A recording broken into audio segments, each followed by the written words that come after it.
always have something that I've been mulling over in between our meetings about this path, because it's a path to me is so precious and so fascinating. And what I want to share is that, as we all know, being committed to our transformation is effortful. And at times that effort is discouraging. And we often overfocus on the necessary doing of our personal work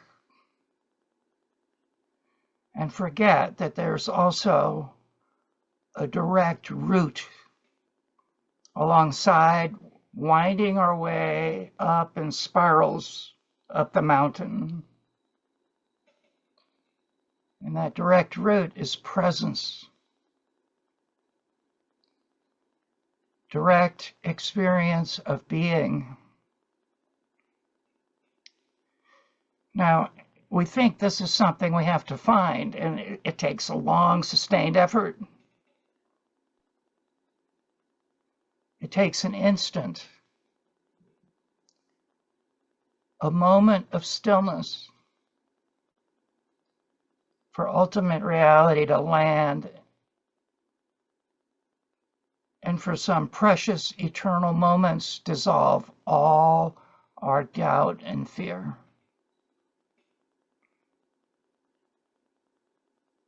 We are so near,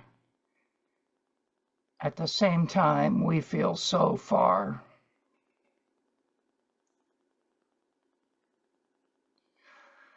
We can't use our mind to try and figure out what the underlying mystery of our life is.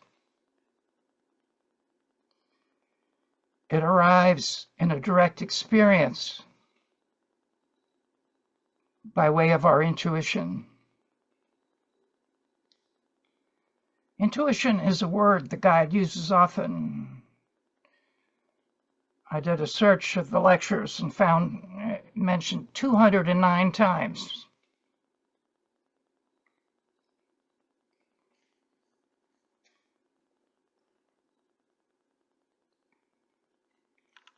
We often think of intuition as something, kind of fuzzy.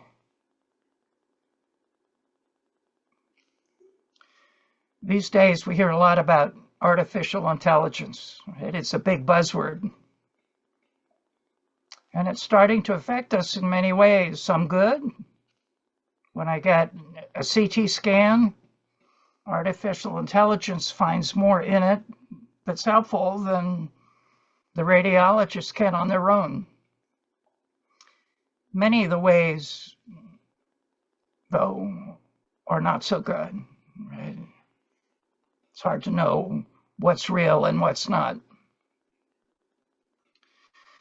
So what we're considering here together in our intuition is a different kind of AI, actual intelligence. It's actually a vital step in our personal evolution and also our collective evolution. Intuition is the technology of our consciousness. Intuition is a direct link to the timeless, the eternal.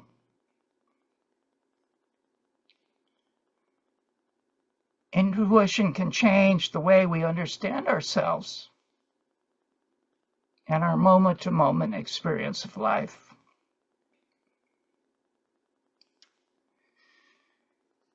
The thing about actual intelligence is you don't need a device. It's already preloaded. It's already within.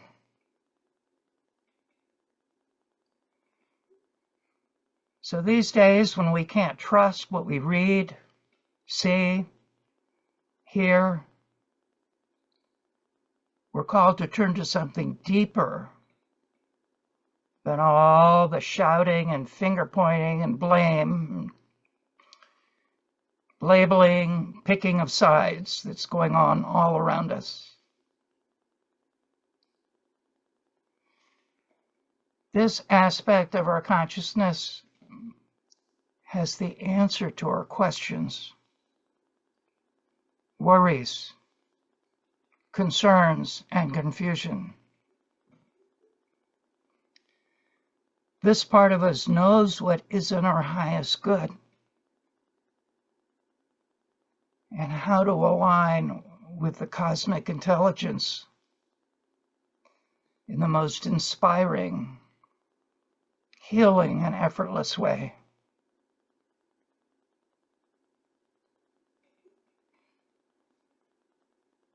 This is the intelligence behind the blossoming of every flower, the sprouting of every seed, the rising and setting of the sun, every miracle of creation that we are an essential part of.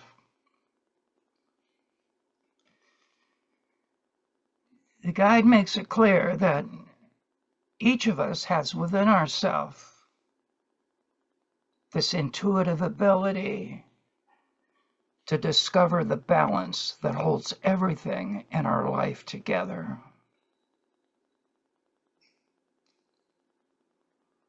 We're called to really see that our intuition is the highest sense perception possible in a human being. And that it's only when our intuition guides us that we can trust ourselves. You know, while the mind is so skillful at solving certain kinds of practical problems, with our intuition, there's a relaxed inner knowing, a deep peace, a clarity that no one can take away from you. It's free from all defensiveness.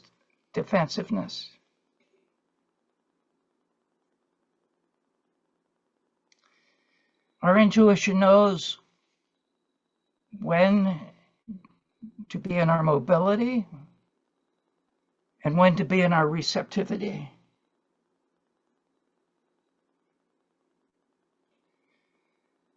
The guide has this beautiful phrase: the moment you go through this movement of opening up and have the courage to want the truth, a more complete truth than you can see at the moment, you will come to a new peace and a new intuitive knowledge about the way things are. The key is what we've been sharing together for a while now, that the power of our wanting, and to really let ourselves want to be connected with our intuition. And the fear of really letting ourselves want something is that, well, I want it if I can't have it, right? And what the guide is helping us see is we already have it. We need to be still for a few moments and listen, because it speaks in a very still, small voice.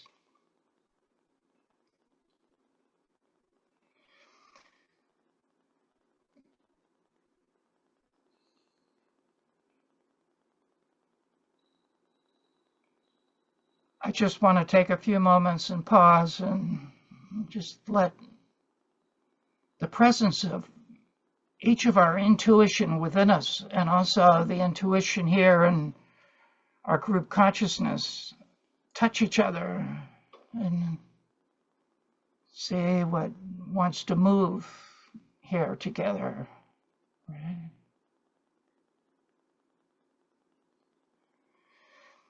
Remember, mind is used to words and sentences and thoughts.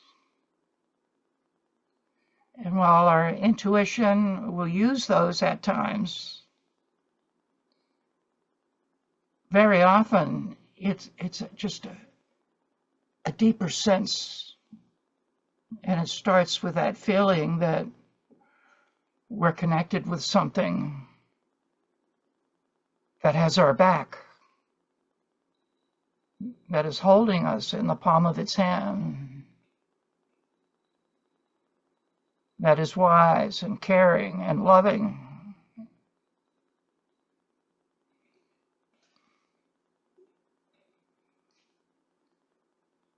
So to see, what comes up for you around this, especially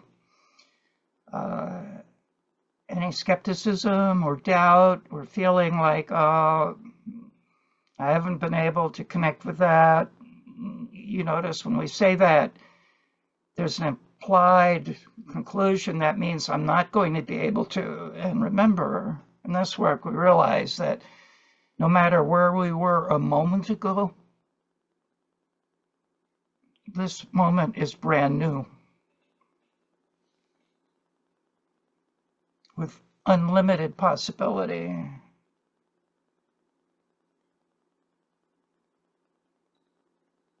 So I'm inviting us just to be aware of how much of our struggles really come from trying to operate at the functional level of our mind, and how do I solve this problem and that problem,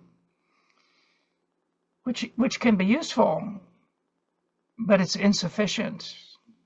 It's necessary, but insufficient. At some point, in order to turn to our intuition, we need to put down everything we know, everything we thought, everything we believed.